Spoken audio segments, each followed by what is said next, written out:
Om Sadashiva Samarambam Shankaracharya Madhyamam Asmadacharya Paryantam Vande Guru Paramparam Ishvaro Guratmete Murti Beda Vibhagne Vyomavad Vyapta Dehaya Dakshinamurtaye Namaha Sarva Vedanta Siddhanta Gocharan Tamagocharan Govindam Paramanandam Satguru Pranatosh Maha Om Shanti Shanti Shanti Hi. Então, bem-vindos a mais uma aula de Swami Paramarthananda sobre a Mundaka Upanishad, né? Aonde estávamos no último encontro? Onde estávamos? Estávamos no momento em que o Swami ele comenta sobre esse Panchagni Vidya. O que é isso? Panchagni Vidya é o conhecimento dos cinco fogos. O conhecimento dos cinco fogos, ele versa sobre esse como ocorrem nascimentos e mortes, né? Por que ele fala isso? Ele fala isso por causa do verso. Tá vendo? No verso 5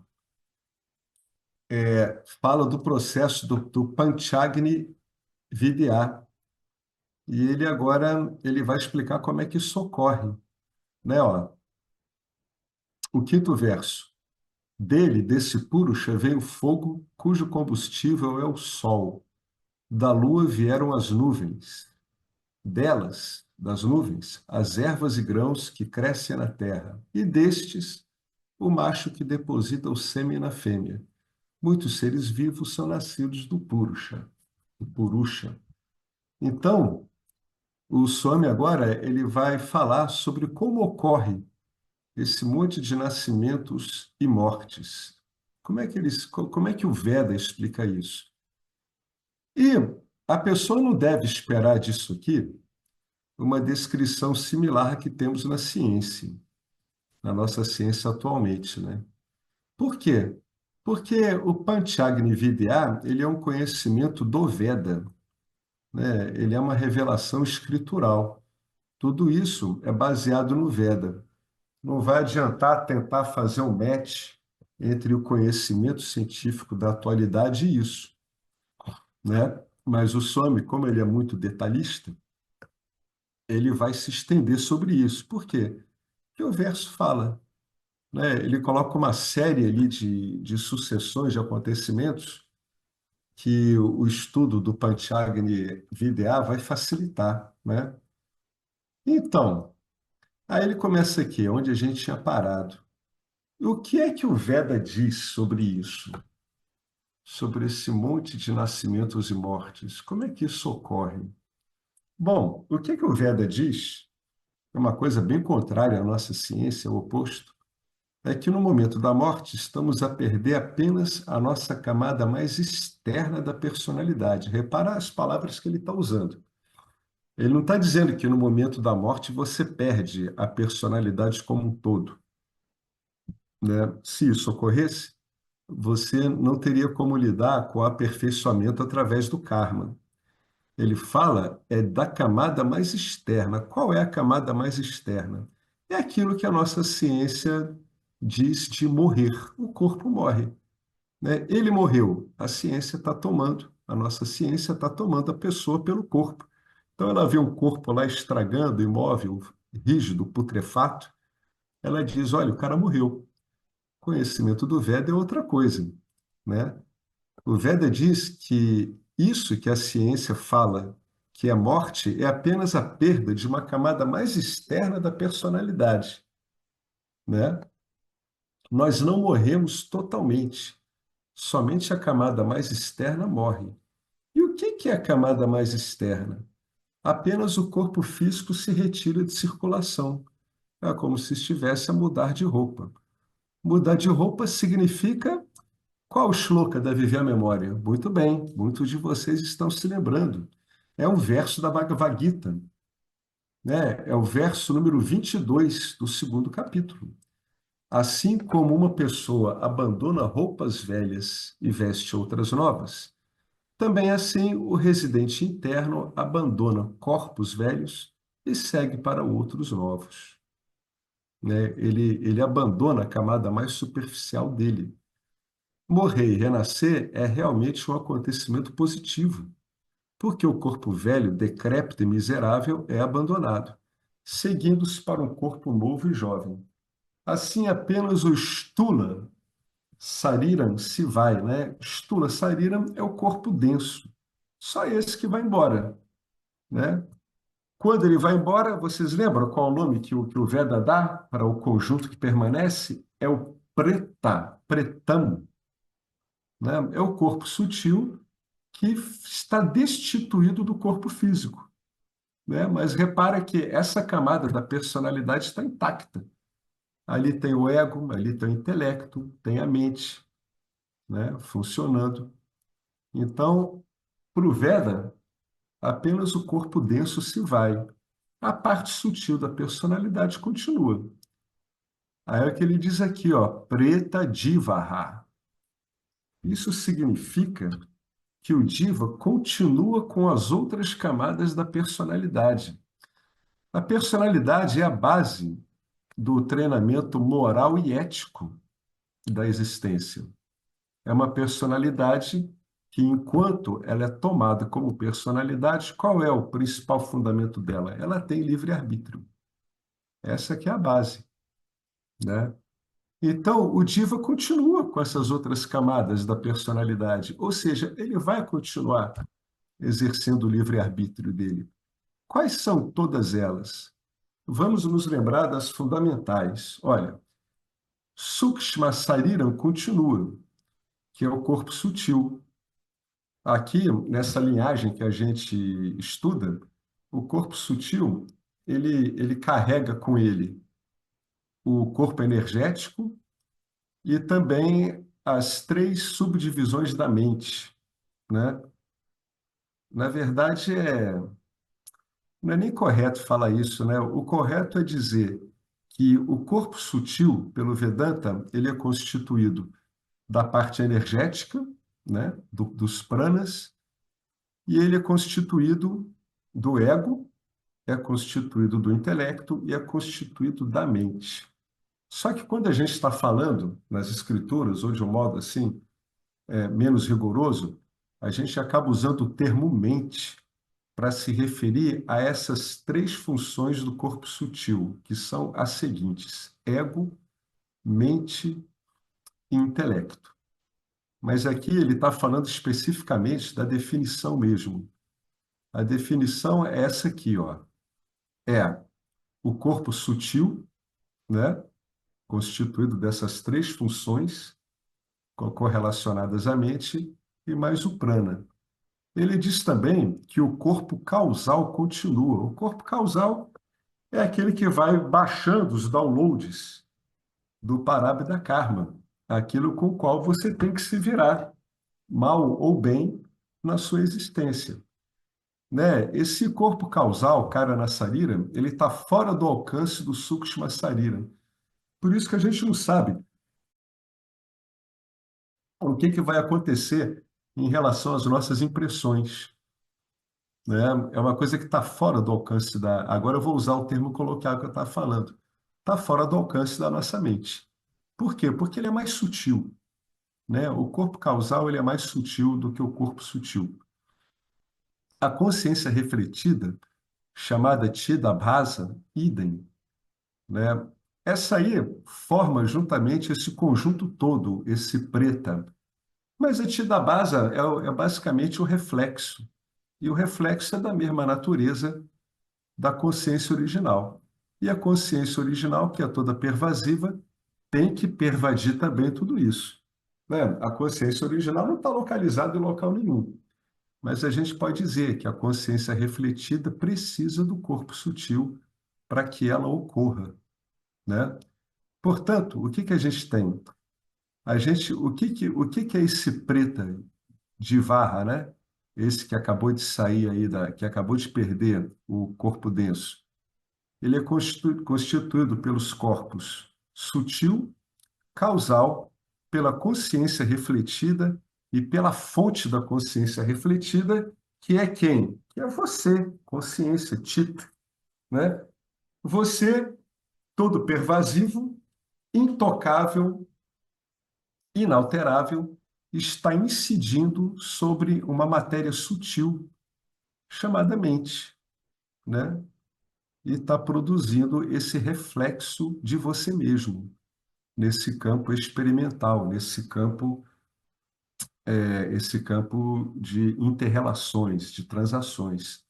São esses quatro componentes que continuam. Então, para o Vedanta, na verdade, é uma coisa muito superficial que foi embora, né? Muito superficial. O básico da personalidade continua. Esta mistura em conjunto é que é chamada de preta divara. Preta divara. Preta divara quer dizer a alma que partiu, né? Partiu de onde? Partiu da habitação temporária, o corpo alugado. O corpo é apenas uma casa alugada. A única diferença entre as outras casas alugadas e esta casa alugada é qual? Nas outras casas, quando elas estão vazias, outros podem entrar. Este corpo, uma vez que está vazio, ninguém mais entra. Por quê? Porque ele agora vai ser encaminhado para o descarte. Ele vai passar por um processo de decomposição, né? E Ishvara tem todo um monte de recursos para decompor esse corpo nos elementos que o compõem, e esses elementos, liberados dessa forma, vão ser usados para se fazer outras formas, né? Então, são as bactérias, os fungos, etc. Então, esse corpo agora desocupado, ele não é utilizável, ele vai ter que ser decomposto. Assim também, o corpo é um corpo descartável. O próximo corpo físico, agora é que vai começar para a gente saber como é que se dá o nascimento. O que a gente viu agora é como é que se dá a morte, né? A morte para o Veda é simplesmente a perda da camada mais externa. A personalidade em si, ela continua praticamente intocada, né? Agora a gente vai para o nascimento. Como é que esse diva nasce? Próximo corpo físico. O que a escritura diz é que esse diva viaja, viaja. E para certos tipos de divas, como é que isso acontece? Isso é o que esse conhecimento dos cinco fogos, Panchagni e Vidya, vai descrever. Agora, no caso de certos divas, após a morte, ocorre a cremação. A cremação é considerada o ritual védico final feito por nós. Por nós, que perdemos o corpo físico. Esse é o nosso último ritual. Então, é o ritual do falecido. Mas como o falecido não pode fazer isso diretamente, a tradição encarrega isso para os filhos, em nome daquele que partiu. Nessa cremação, finalmente, estamos a oferecer, essa é a ideia da cremação. A cremação é um oferecimento do nosso próprio corpo físico a um fogo. Esse fogo representa Bhagawan, representa Deus. Agni é o mensageiro, e quando este corpo é cremado, diz o Veda, o próximo corpo físico, de acordo com a lei do karma, né, que está sendo continuamente processada no corpo causal, continuamente ali. Ali é o ambiente das programações kármicas, né? Então, de acordo com essa lei do karma, esse próximo corpo já está dado ao diva, mas é de um jeito muito, muito minucioso e absolutamente invisível. De acordo com o Veda, quando o corpo é cremado, o que faz Agni Bhagavan? O que faz Deus sob essa forma de fogo? Agni conhece todos os karmas do Diva, né?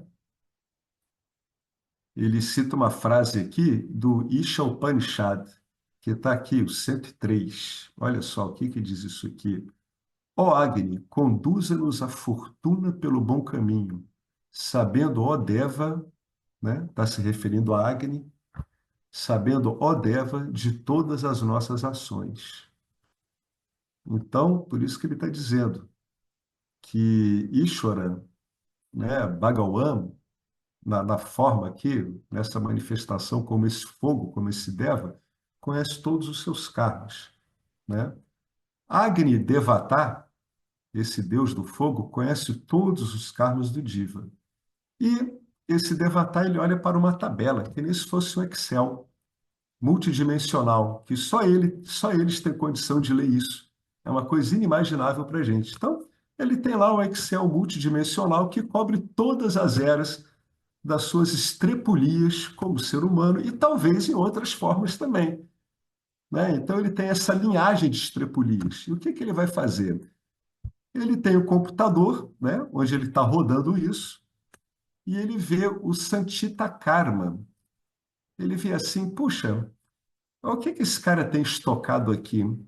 Como é que a gente pode adiantar o lado desse cara, levando em conta o ambiente e os outros karmas onde ele está, né? Em todos os níveis. A partir, então, desse Sanchita Karma, desse estoque, qual é o próximo desenrolar do karma que esse cara vai ter? Com base nesse parábita, o próximo corpo físico, numa forma minúscula, tá? Minúscula, ela é dada ao diva. Ela é dada a esse preta diva. E agora ele não é mais o preta diva. Esse diva, ele passa a carregar também esse minúsculo, esse indetectável corpo físico. Minúsculo do minúsculo do minúsculo. Agora ele vai explicar o que são os panchagnis. Esse corpo físico minúsculo, ele não é utilizável agora. O que vai acontecer com ele? Ele vai ser trabalhado pelas forças da vida. Ele não é utilizável agora por quê? Porque ele é minúsculo, não é utilizável agora. Ele tem de ser inflado para uma utilização apropriada.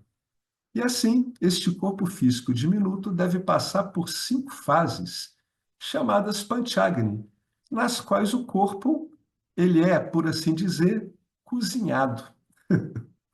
Vocês estão indo para o fogão de Ishvara.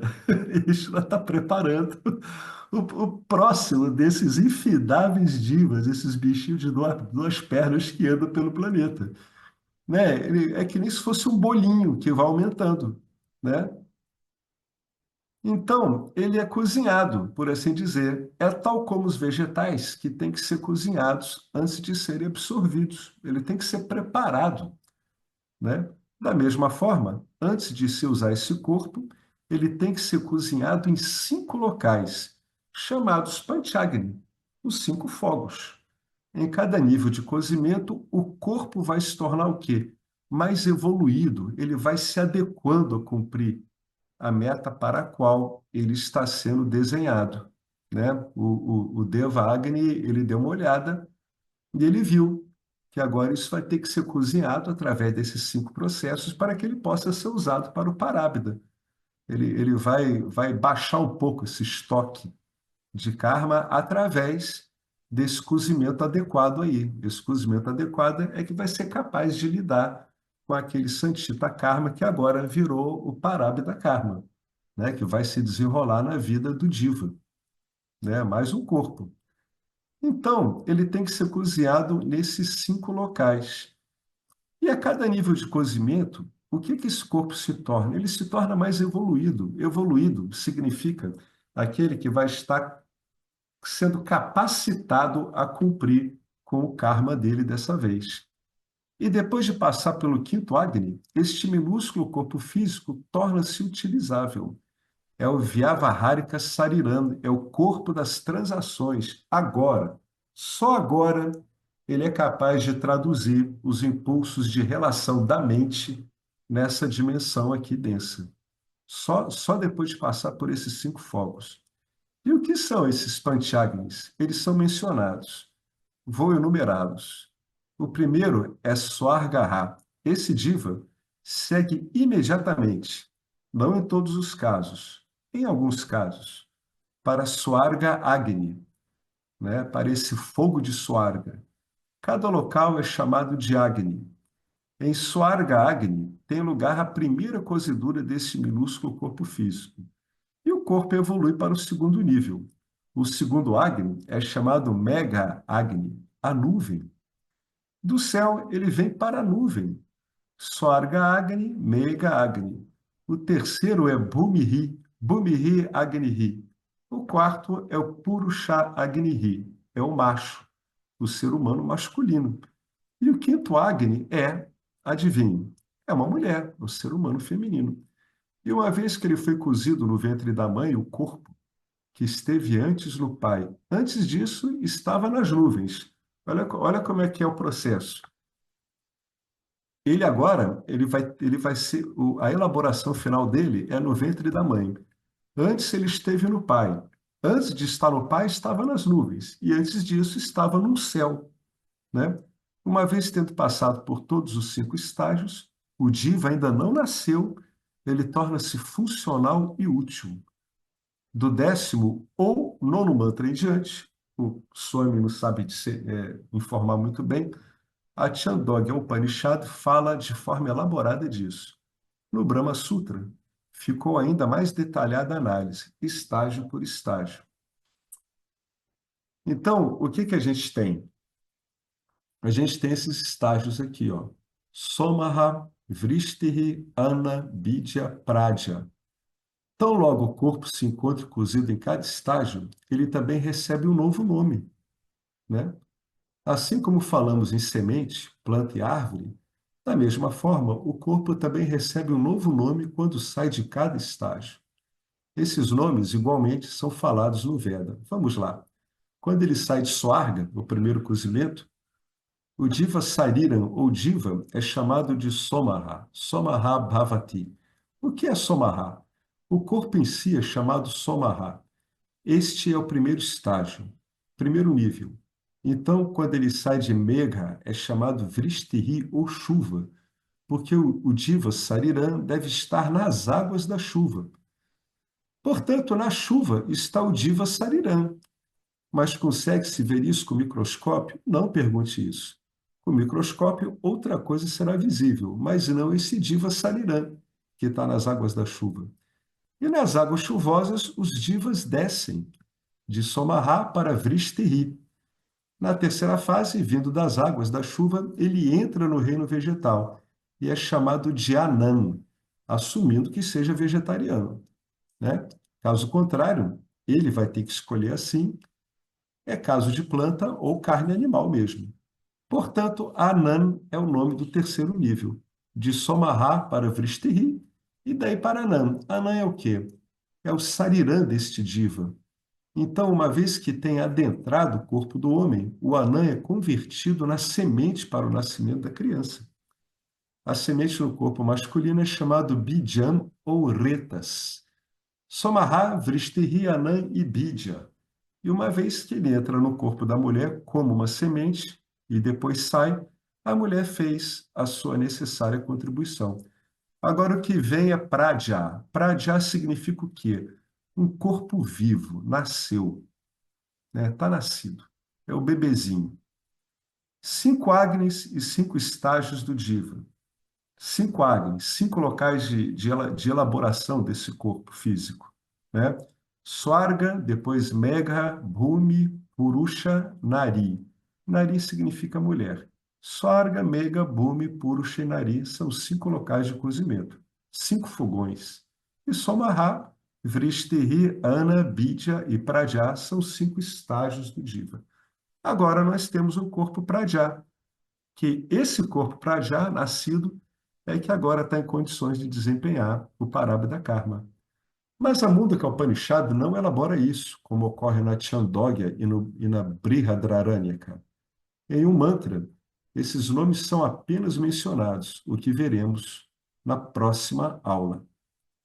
Então, ele fala aqui o Purnamidam, Purnamada, e vamos seguir para a próxima aula do Swami.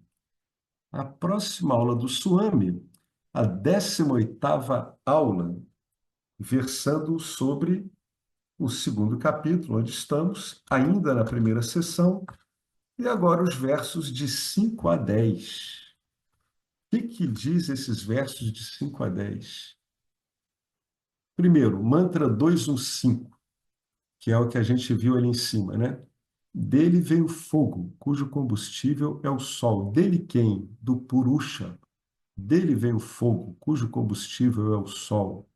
Da lua vieram as nuvens.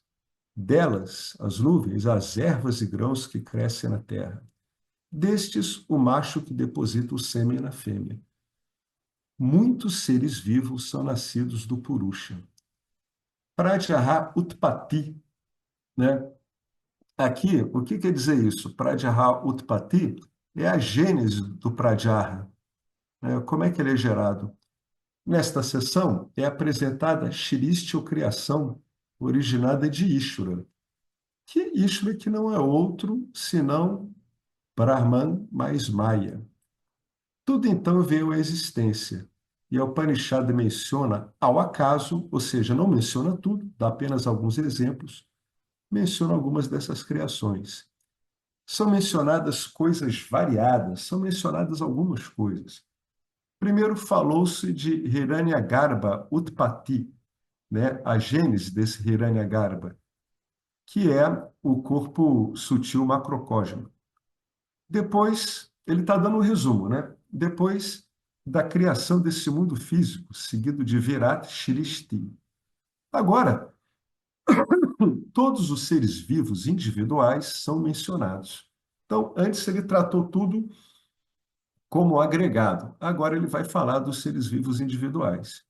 No quinto mantra, que nós estávamos vendo na última aula, aponta-se o ciclo de nascimento e morte de um ser humano, somente no caso de um diva em particular, o qual não é universalmente aplicável, mas sim um exemplo.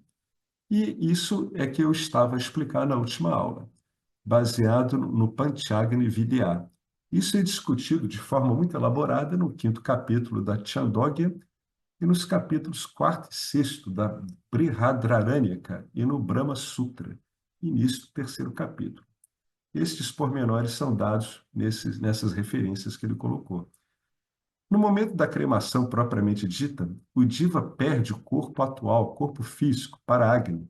E Agni Bhagawan deve fornecer o próximo corpo físico, primeiro numa forma micro, minúscula. Esse corpo físico minúsculo, juntamente com o Diva, esse Diva aqui, né? Ele está, inicialmente, quando ele perde o corpo, ele está destituído do corpo físico. É aquele preta, né? Mas agora ele imediatamente recebe esse corpinho, essa coisa minúscula, né? Então você vai ter agora esse pequenino corpo físico acoplado ao Diva de novo, o Diva constituído principalmente do corpo causal e do corpo sutil. E agora ele vai passar por esses 5 estágios que a gente viu, 5 estágios de evolução, e finalmente vai se tornar o próximo corpo. As 5 etapas que eu enumerei na última aula são aquelas, né? Swarga, Mega, Bhumi, Purusha e Nari. Né? O céu, a nuvem, a terra, o macho e a fêmea. O corpo, à medida que passa por esses 5 estágios, evolui gradualmente. E a cada estágio de evolução também é dado um nome especial. Somaha, Vrishtiriyana, Bidya, Praja. Somaha é a primeira etapa.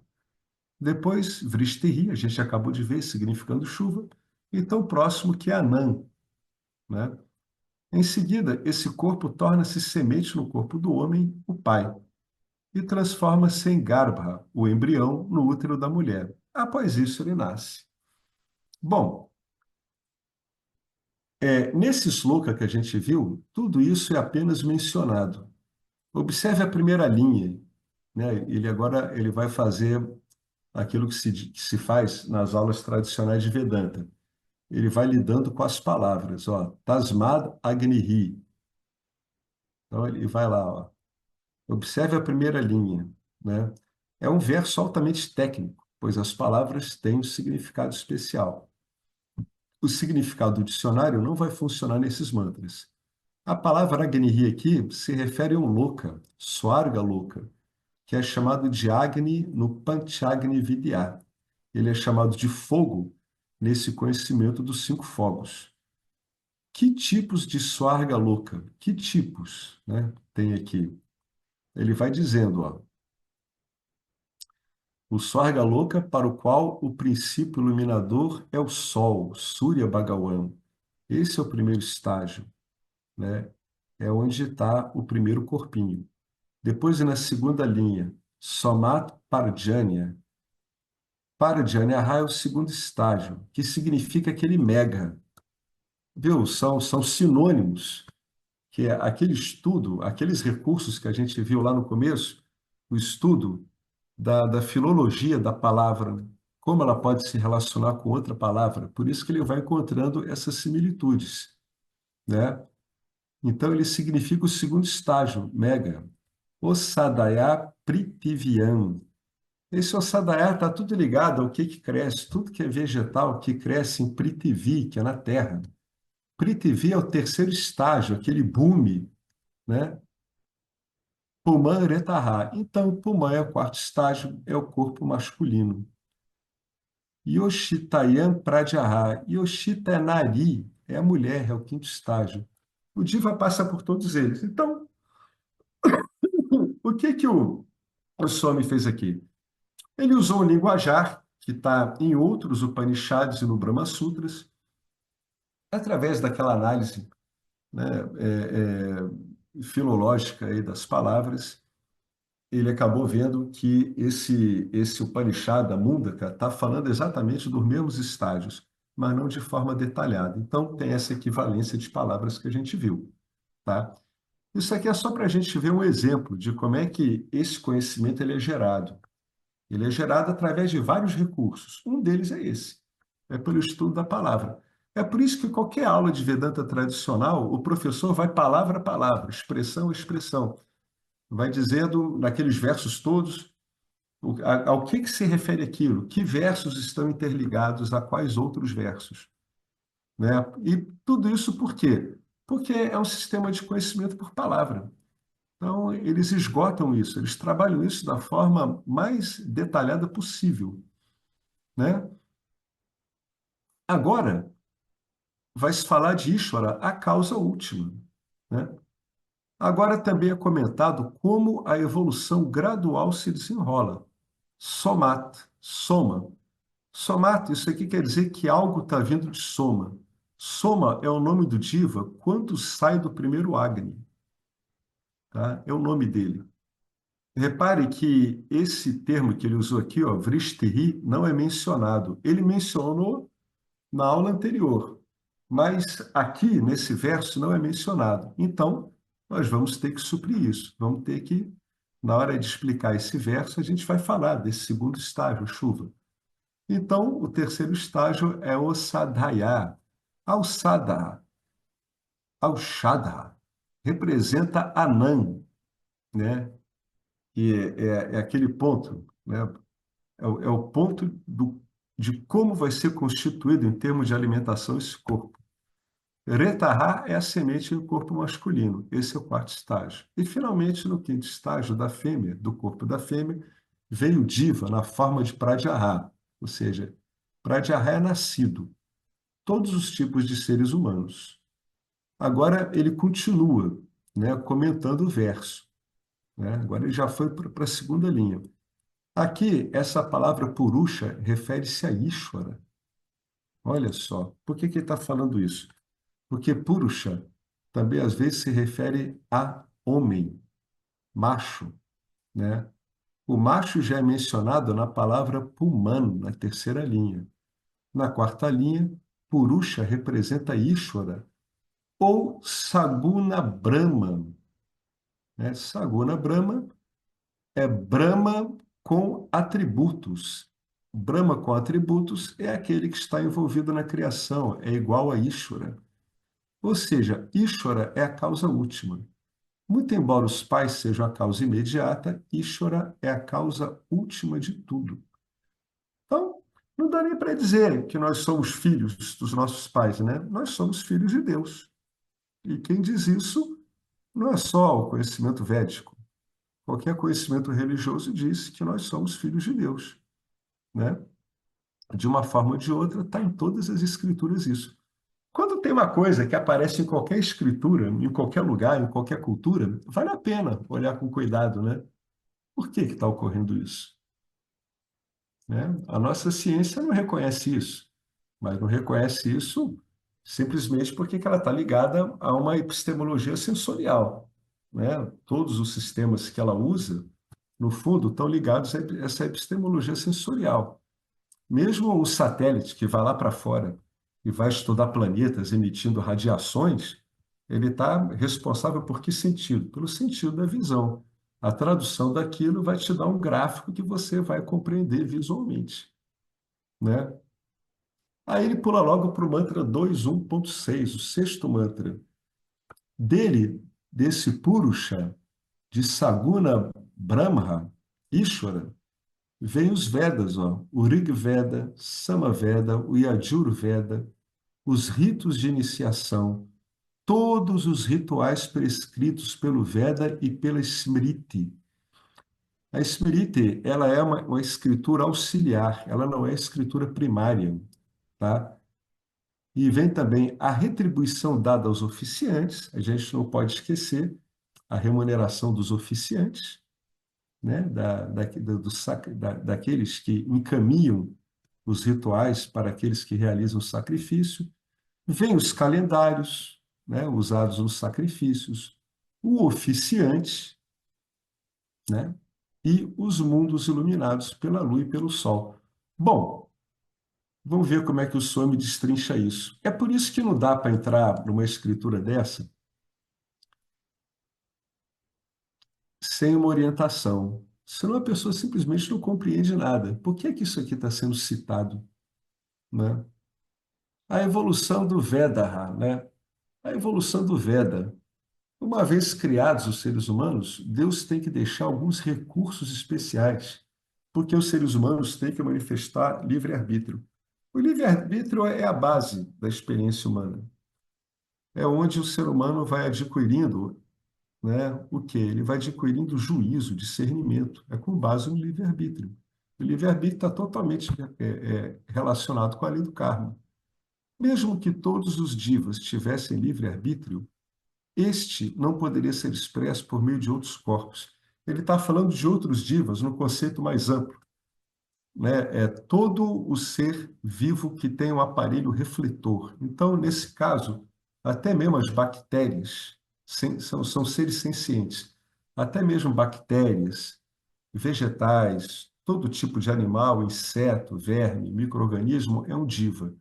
Aí ele está dizendo o seguinte, olha, mesmo que todos os divas tivessem livre-arbítrio, este não poderia ser expresso por meio de outros corpos, como, por exemplo, corpos animais e vegetais.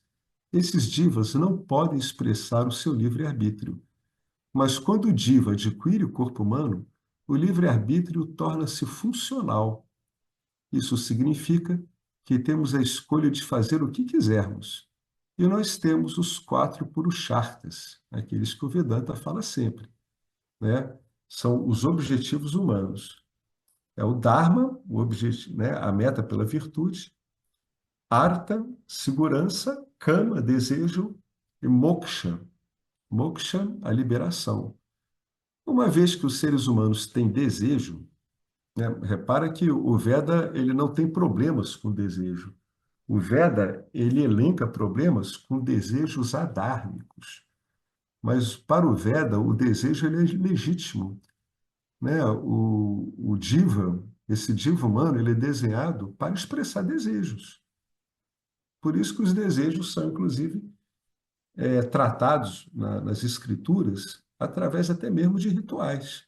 Você quer um desejo mundano? Vá lá e faça um ritual, né?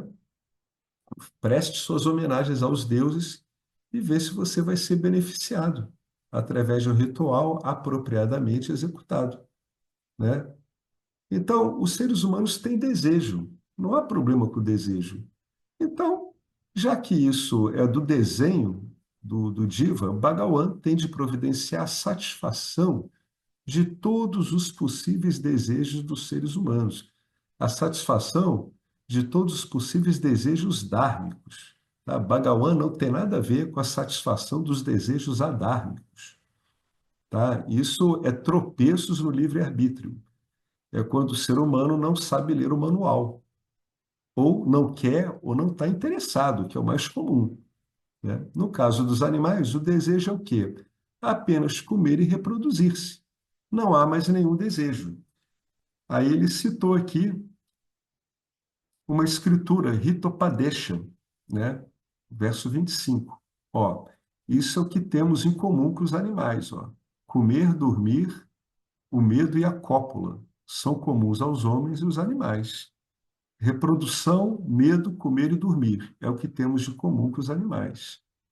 Mas no caso do Giva humano, o livre-arbítrio coloca ele num outro ponto, né? Ele coloca, inclusive, o ser humano no ponto de fazer planos. Por quê? Por causa do livre-arbítrio. Você não pode perguntar a um cão na estrada, você encontra o cachorro na estrada e diz assim: quais são os seus planos para os próximos 6 meses? Até para as próximas 6 horas. O cão não tem nenhum grande plano. Só nós temos isso. Portanto, Bhagavan fornece o Shastra para a satisfação dos desejos humanos. Tal como, depois de se criar um dispositivo, vem junto com esse dispositivo um manual também. Você compra um celular, tem um manual do celular. Compra uma máquina de lavar, também. Então, para que serve esse manual? Para você saber usar o aparelho corretamente. Caso contrário, corre-se o risco de que o aparelho seja destruído. Da mesma forma, uma vez criado o corpo humano, podemos usá-lo, ou podemos também abusar dele, né? Bhagavan quer nos ensinar como usar o corpo humano de tal forma que possamos realizar todas as nossas aspirações, todos os nossos desejos, realizar como dharmicamente. E esse manual dado por Bhagavan é o Veda. A Upanishad diz que as escrituras também vêm de Bhagavan, né? Então, toda a fonte primária do conhecimento védico, a gente sempre fala isso várias vezes, ela é uma revelação, né? O professor Arlindo, ele comentou algumas perguntas que um membro do grupo tem feito bastante a ele. Eram 10 perguntas. As perguntas têm a sua lógica, mas elas têm a sua lógica no ângulo de visão desse associado ao grupo, desse membro do Grupo Vedanta Brasil. Por quê?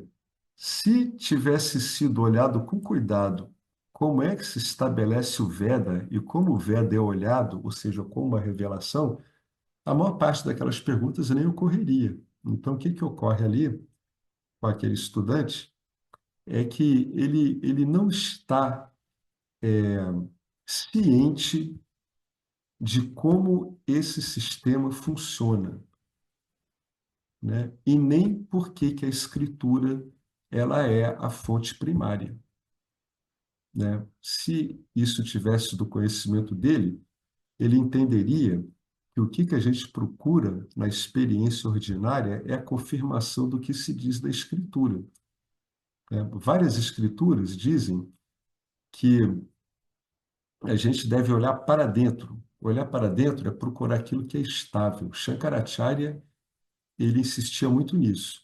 Como é que eu lido com essa informação dessa escritura que fala isso?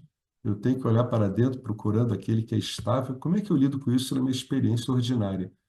Procurando uma constância dentro daquilo que muda. Então, na minha vida, eu vejo tudo mudar.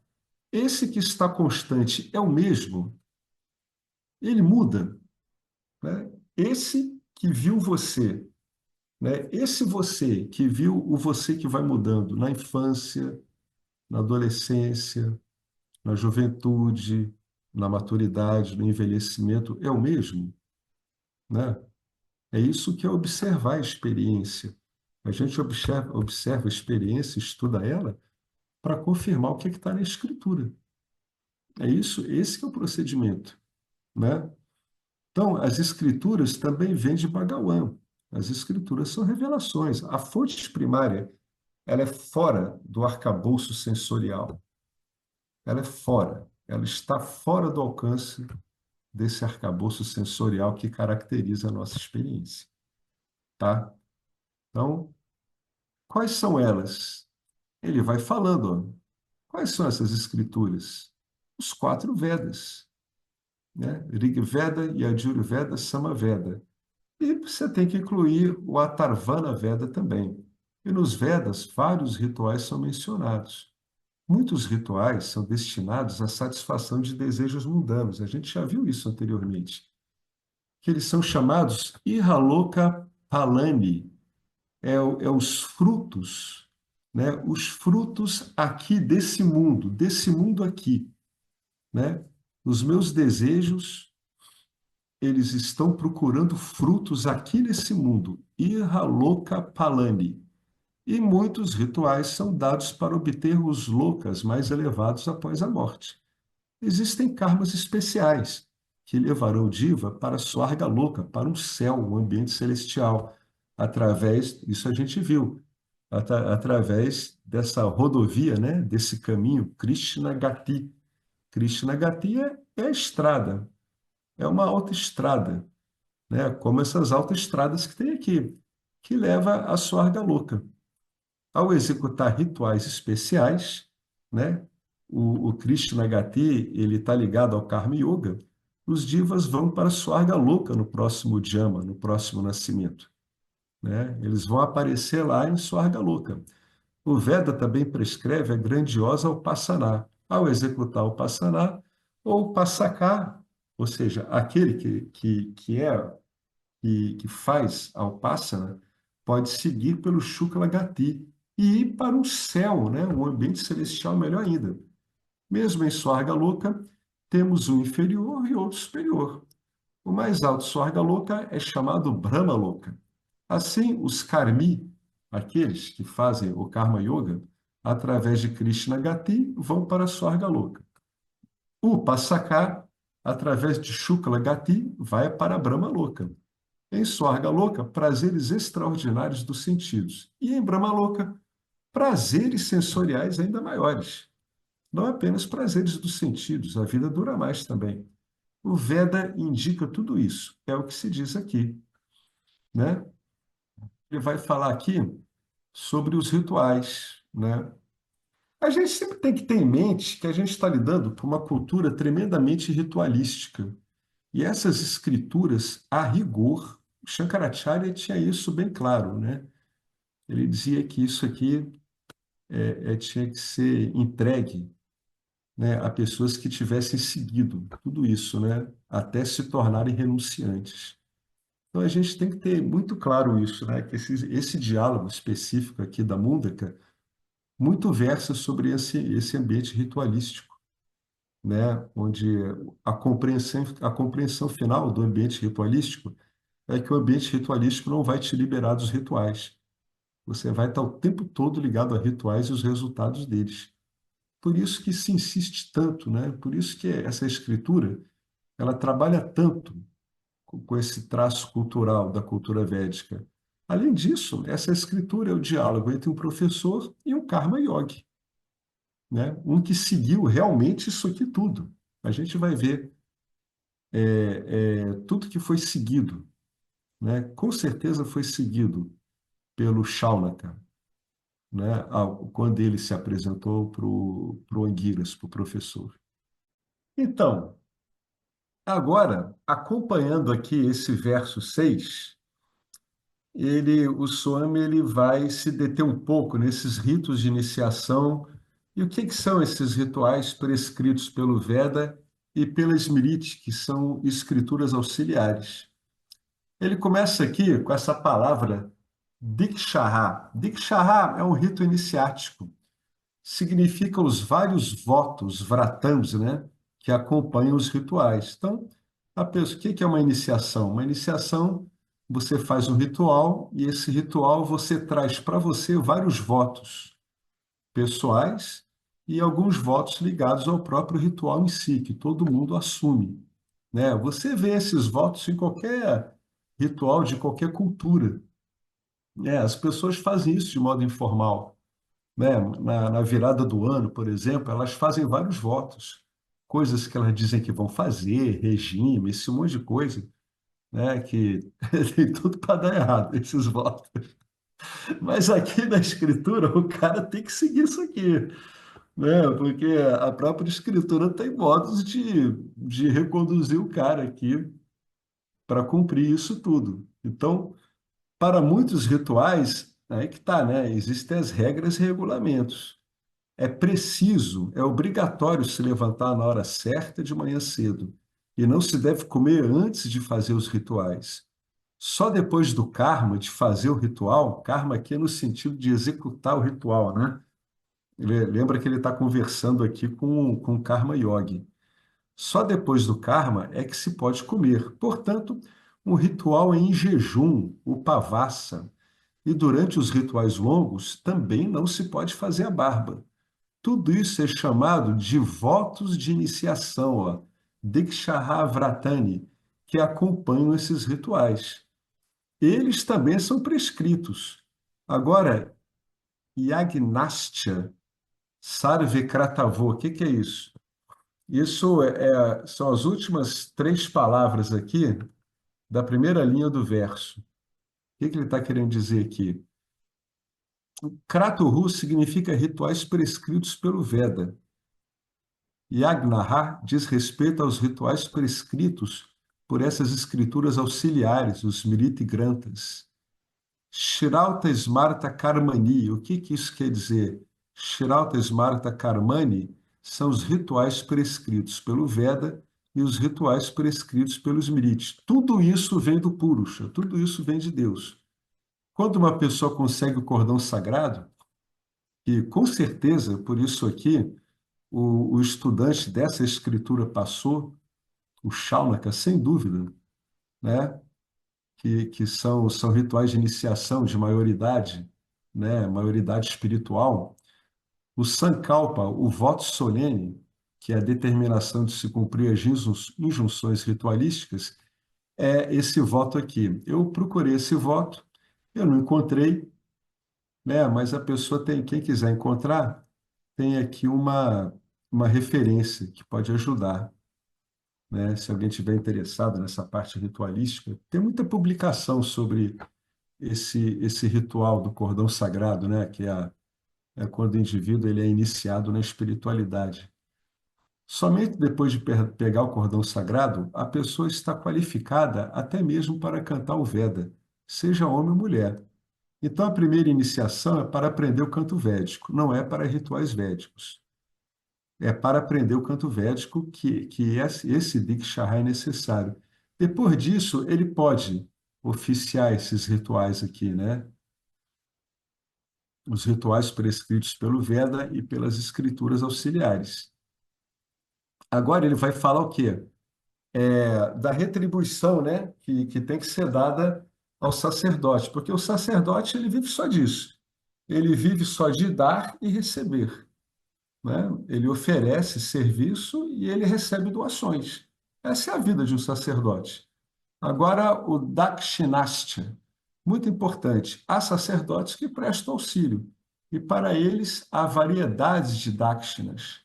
O dakshina principal é moedas de ouro. Isso também Bhagavan dá. O ouro é dado por Bhagavan.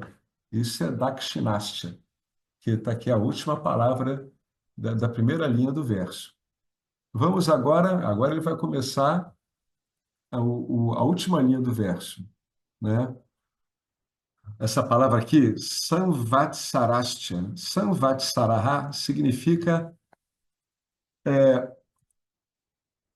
é uma medida de tempo, né? Significa Kalatatuan. Kalatatuan é um atributo de tempo, uma propriedade de tempo governado por Bhagawan como Sol.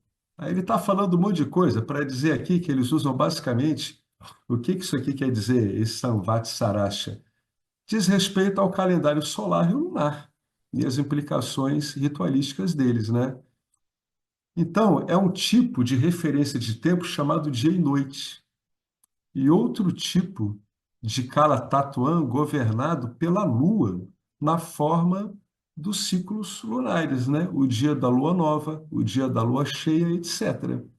Então, Surya e Chandra, o Sol e a Lua, representam essa visão do tempo, nessas duas formas, essas propriedades do tempo. Isso é indicado por essa palavra. né, que a gente viu aqui, Samvatsaraha, que é o princípio temporal.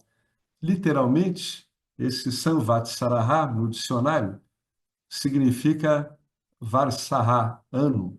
Então, você tem Varsaha, que é o ano, tem Anyanam, meio ano, Mashaha, mês, Pakshaha, quinzena, etc. Então, o que que ele está dizendo aqui é que toda estrutura ritualística, né, toda estrutura de relação formal do Diva com Deus também foi prescrita por Deus, né?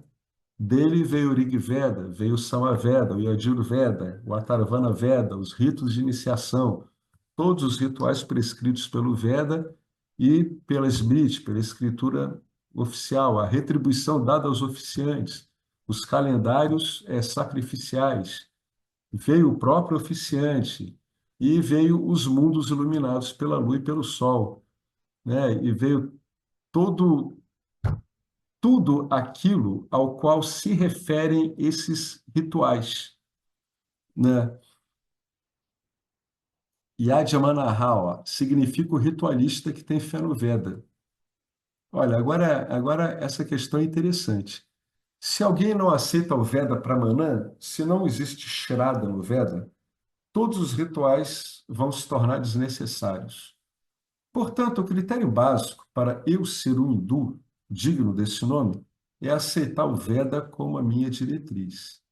É por isso que a definição de um hindu é um Vaidika, é aquele que segue o Veda, né? Esse Vaidika chama-se Yajamanaha. Caso contrário, é tal como os mais jovens de hoje em dia, que dizem: nós não acreditamos na sobrevivência dos nossos antepassados, né? Está falando aqui sobrevivência após a morte. Quem é que chegou a ver tudo isso? Não acreditamos que o Diva viaje. Portanto, não acreditamos em Shraddha, em Tarpanã, etc. Tarpanã é quando o oficiante ele asperge água, né, sagrada, de modo a beneficiar aqueles que partiram, né? Então, não se não acredita, não tem Shraddha, não tem Shraddha no Veda, não acredita nesse ritual do Tarpanã. E eles não aceitam o Veda Pramanã, uma vez que não há nenhuma prova científica para a sobrevivência do Diva. Olha só, o modo de olhar isso aqui é o seguinte: a nossa ciência ela estabelece como é que uma pessoa morre e como é que ela nasce, né? Tem o feto, etc., a gestação, o óvulo da mulher fertilizado pelo esperma, etc., etc., etc. A visão do Veda é muito diferente, né? É uma visão meio exotérica, digamos assim. No estudo do Veda, né, nessa construção desse tipo de conhecimento, não é muito importante se isso é assim ou não. O que é importante é que o conhecimento em si, ele trata desse assunto em si, né? Por que eu estou falando isso?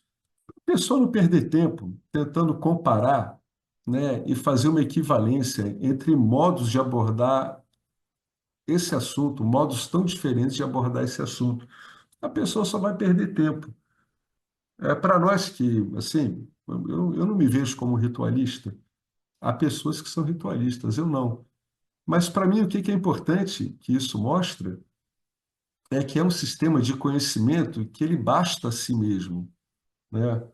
E toda vez que você vai trazer uma coisa de fora, você pode acabar prejudicando a apreensão desse conhecimento no que ele tem de mais importante.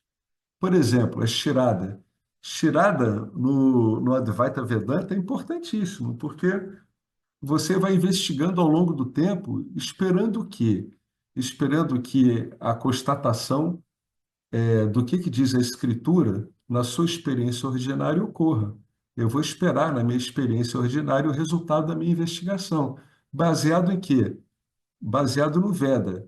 Então, eu tenho Shirada no Veda, né? Eu fico ali confiante naquilo, aguardando a comprovação empírica do que o Veda está falando. No caso, do que interessa aqui a gente, o autoconhecimento, né? Nós não somos ritualísticos aqui, ele está falando bastante a nível de ritual, que é um assunto que o professor Arlindo sempre pula. E eu concordo com ele. né? Mas volta e meia, nos comentários do Swami, ele fala uma coisa muito interessante, ó. Ele diz assim, eles não aceitam o Veda Pramanam, né? Se você não aceita o Veda Pramanam, como é que vai fazer a investigação adequadamente, né? Quando a gente chegar no Gnana Yoga? Uma vez, por que que eles não aceitam? Porque não tem nenhuma prova científica para a sobrevivência do Diva, né? Portanto, nunca podemos argumentar, portanto, nunca existe a argumentação em si. O árbitro básico é o Veda. Assim, Yajamanaha significa um Vaidikaha, aquele que aceita o Veda Pramana. Ele aceita o Veda como um meio de conhecimento. Nós não insistimos que você aceite. Aí ele foi para o ponto. Se você tem Shraddha, você aceita.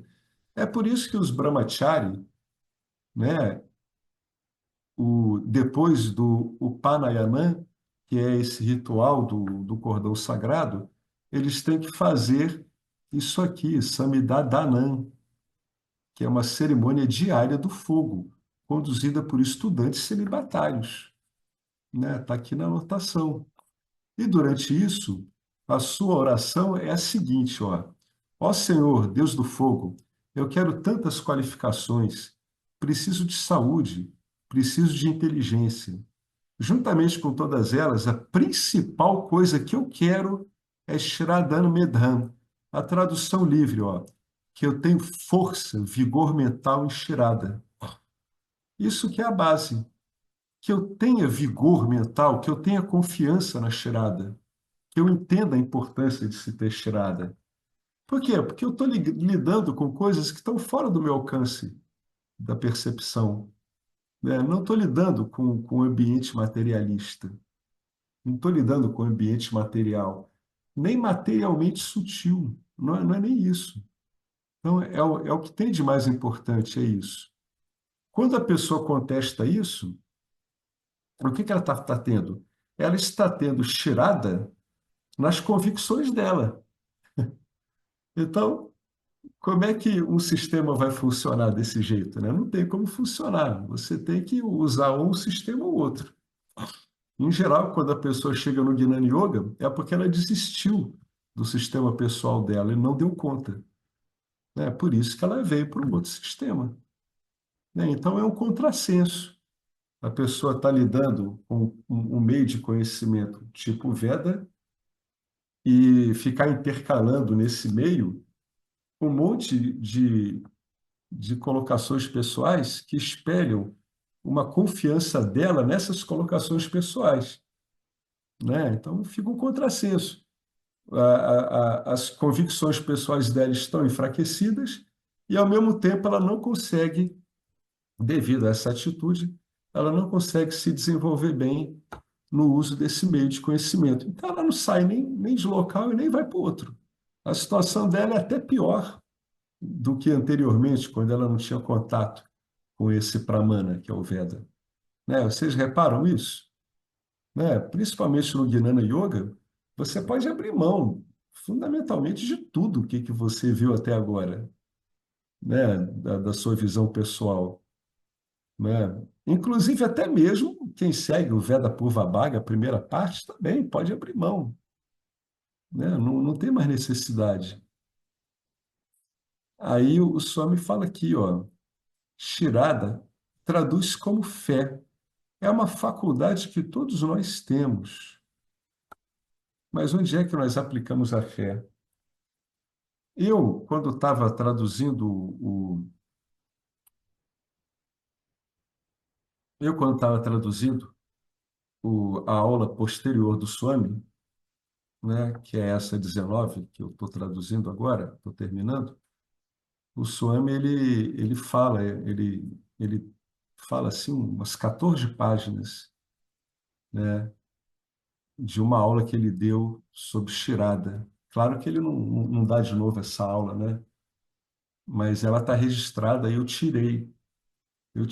printei, eu acho que eu vou traduzir, porque ele fala coisas lá muito interessantes sobre isso. E isso é a base, é aí que o indivíduo vai ter capacidade realmente de usar esse meio de conhecimento.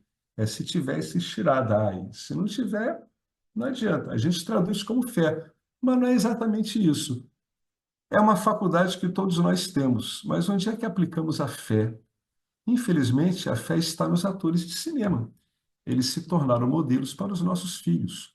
Ou os jogadores de cricket, que é o esporte mais popular da Índia. Se eles beberem Boost, que deve ser um desses energéticos aí, à base de taurina, né? Então eles vão ter tirada nisso. É como diz o herói deles ali, o grande jogador Kapil Dev, que deve ser um ás aí do cricket. Boost é o segredo da minha energia, né? É a propaganda toda trabalha com tirada. Aqui se usa tirada no contexto de uma instrução espiritual, mas essa palestra que o senhor me deu mostra que tirada pode ser usada em qualquer contexto, né? É sempre tirada. E a base da tirada é meramente uma convicção pessoal. Isso é muito interessante. É muito bacana. Eu vou traduzir aquilo para a gente explorar no encontro, né? É uma convicção pessoal. Não tem nada que realmente se baseie em qualquer tirada, né? Você vê nossa ciência. Qual é a base dela? É uma epistemologia sensorial. Você está sempre ligado só no que a sua sensorialidade traz. Então, o que a nossa ciência tem? Ela tem tirada nos órgãos dos sentidos. Muito embora você consiga, numa investigação, mostrar como eles são falhos, né? Então, a tirada, na verdade, ela não é muito baseada numa convicção técnica, né? É acima de qualquer debate ou dúvida. Não, ela é uma convicção pessoal, né? Por isso que às vezes as pessoas dizem que ciência é uma coisa dogmática, tão dogmática quanto religião, né? Nós temos fé em todo tipo de coisas. Agora a sociedade ocidental virou um modelo para nós, mesmo na linguagem. O hindu é aquele que coloca fé no Veda. Ó Senhor, eu tenho fé, mas eu quero a minha fé na direção certa. Essa direção é isso aqui, ó, vai Dika Karma Marga Paratá, tradução livre, ser bem devotado no caminho do trabalho védico. Ó Senhor, abençoe-me com isso. Caso Bhagavan não provir a fé, não podemos ajudar em nada. Portanto, Yajamanaha significa aquele que é fiel, né? A gente, como eu falei, a gente olha muito isso do ponto de vista da religião, mas para qualquer campo que você vai ver isso, né? Uma torcida de futebol, um cientista, um estrategista militar, um CEO de uma empresa, uma pessoa com as convicções dela em relação a como é a vida, etc. Tudo isso é tirada. Bom, eu vou dar uma parada aqui, vou parar até a gente chegar aqui no 217, que é mais bacana, né? Esse ligado à parte ritualística, ele para a gente é um pouco difícil de lidar, porque é uma outra referência cultural, né?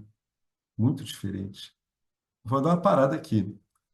Vocês querem comentar alguma coisa com mais esse desfilar de cultura védica pelo Swami? É bacana, eu acho legal, embora eu não seja, né? Não seja isso. Mas é bacana, isso tem o seu papel, né? Sem sombra de dúvida, se eu sigo tudo isso, quando eu entro no Jnana Yoga, eu tenho uma mente muito mais estável. Isso aí não dá para negar, né? Não tem como. Você tem balizas mentais aqui o tempo todo. Você pode olhar um ritual desse jeito também, é uma baliza mental. O que a baliza mental faz? Primeiro, ela deixa sua mente disciplinada.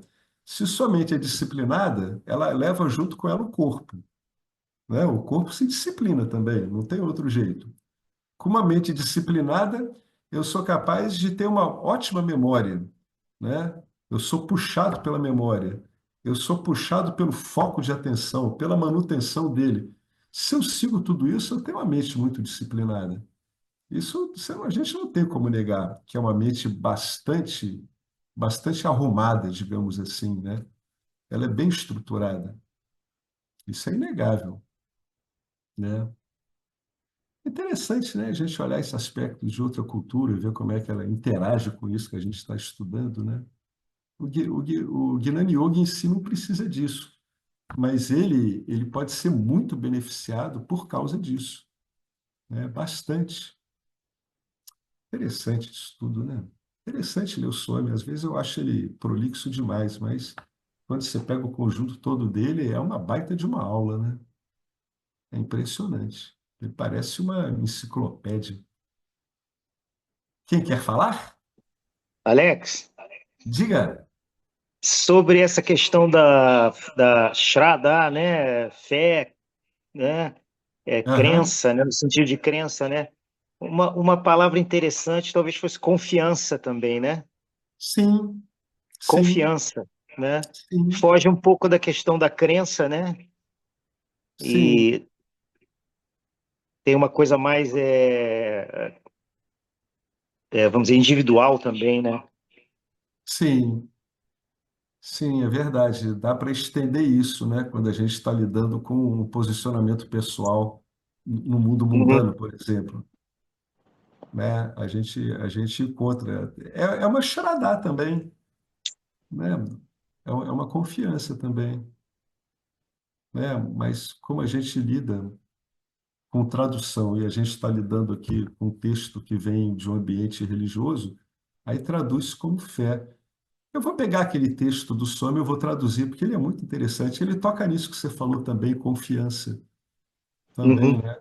As bases dessa confiança. É bem interessante. Eu até separei o texto, eu vou traduzir, Não, e né? Ele, basicamente é fé mesmo, né? É fé. Mas é, estava falando nesse sentido que você estava explicando aí, né? sim, sim, sim, sim, é uma confiança, né?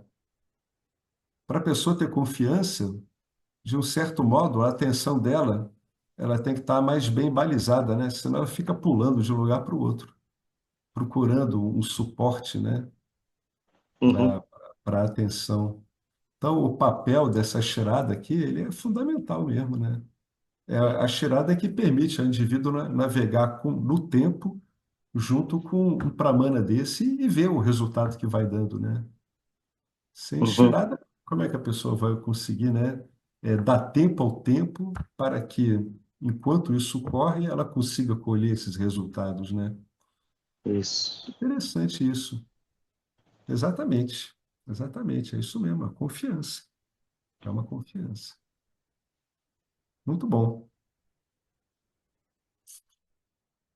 Diga, diga, Carmen. Então, é melhor se abaixar aqui, que a gente está um do lado do outro aqui. Até deu um efeito bacana o Então, eco, assim.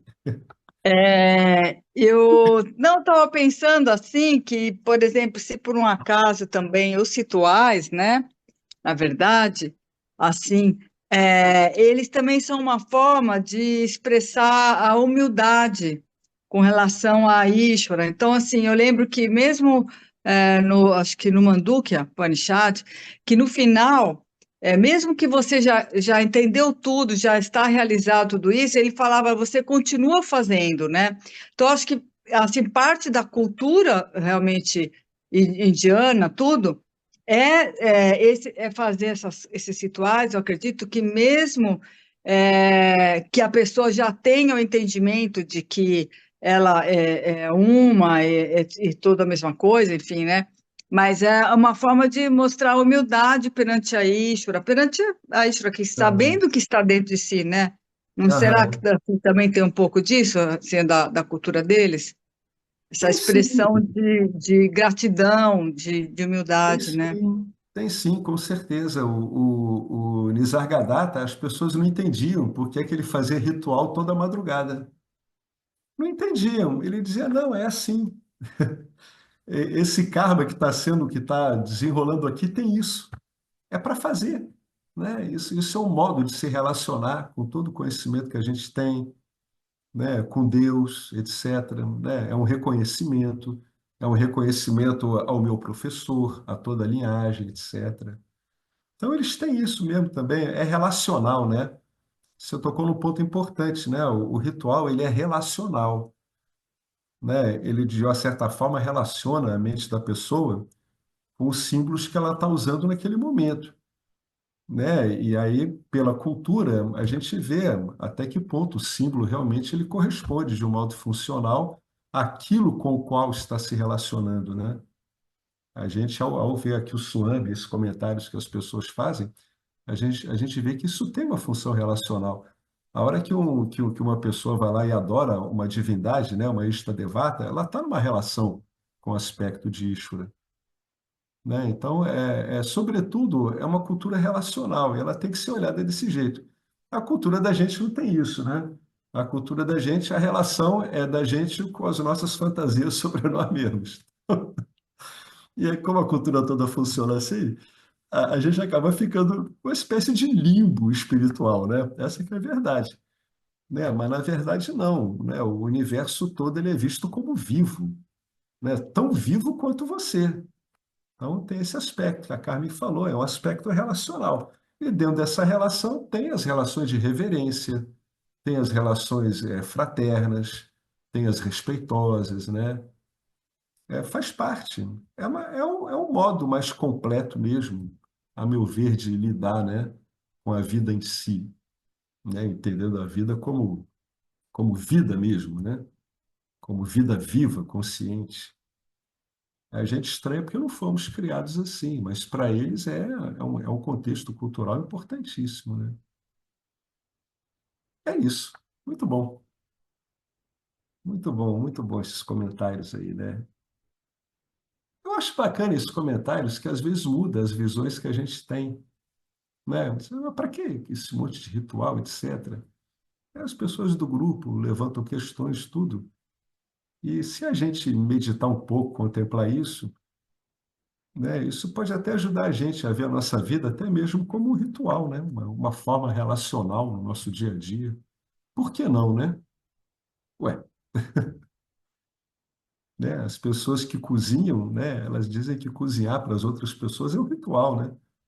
Você tem que estar bem para cozinhar para os outros. Tem que escolher bem os ingredientes. Você tem que ser cuidadoso. É uma relação, né? Se você aspergir a sua comida com tempero de dissabores, então, as pessoas certamente vão sentir aquele dissabor de alguma forma. Talvez a cultura da gente, não, certamente ela perdeu esse cunho relacional, né? Onde a cultura védica, a cultura hindu, ela mantém isso, né? É bom refletir sobre o que a gente falou aqui, né? É bom refletir, é uma reflexão interessante, muito boa. Muito bom, gente, ótimo, ótimo, muito bom mesmo, né? Maravilha, muito obrigado. Algum comentário a mais? Vamos então ficar com esses comentários aí do Mauro e da Carmen, que são comentários bons, muito bons, né? A gente pode olhar a nossa vida a partir desse ponto também, né? O Ramakrishna dizia, né, que a vida daquele que realmente é espiritualizado deveria ser um ritual o tempo todo.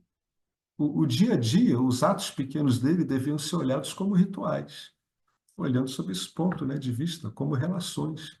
A base do Karma Yoga é essa, né? Você está em relação com o Ishvara o tempo todo. Está entendendo que tem uma hierarquia ali, né? Entre você, que é um suposto fazedor, e o resultado, né? Acho que quando a gente olha a nossa vida assim, desse modo, ela fica naturalmente mais leve, né? Mais organizada, mais centrada mesmo. Mais valorada pelo que ela é em si, né? Basta ela em si mesma, né? Muito bom. Maravilha, gente.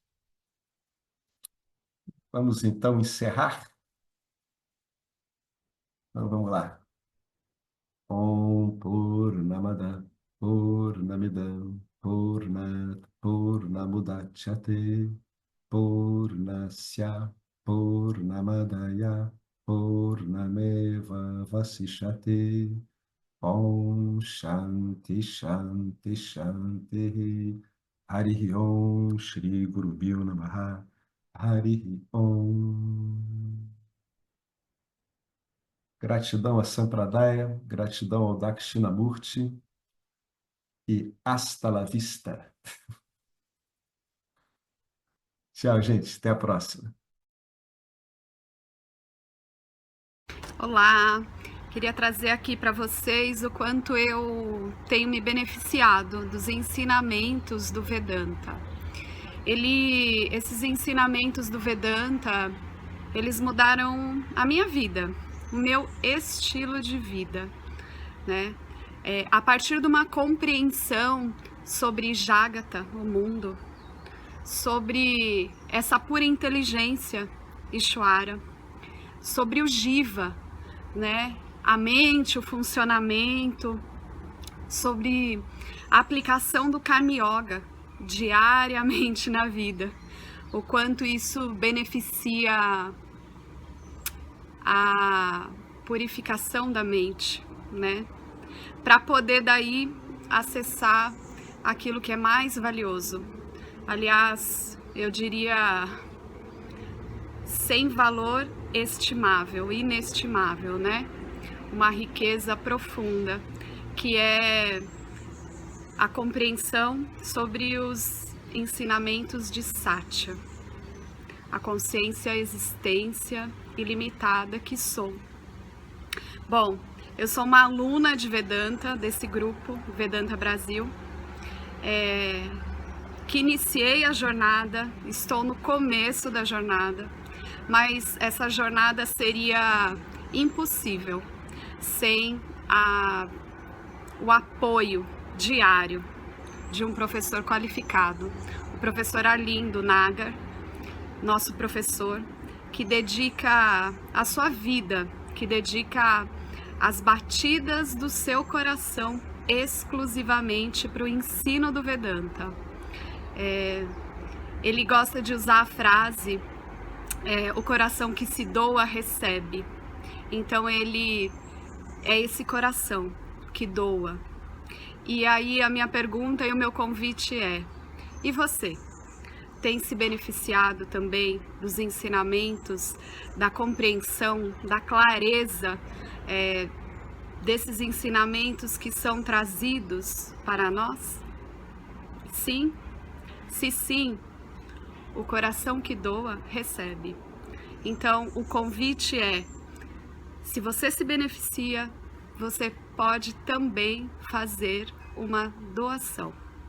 Essa doação, ela é necessária, apropriada, para a manutenção, né, desse ensinamento vivo diariamente para nós. E é um convite para que a gente possa nutrir esse grupo com o dar e o receber. E se você se beneficia, tenho certeza, qualquer valor mensal é suficiente. É o valor que o seu coração sentir, mas é um valor apropriado.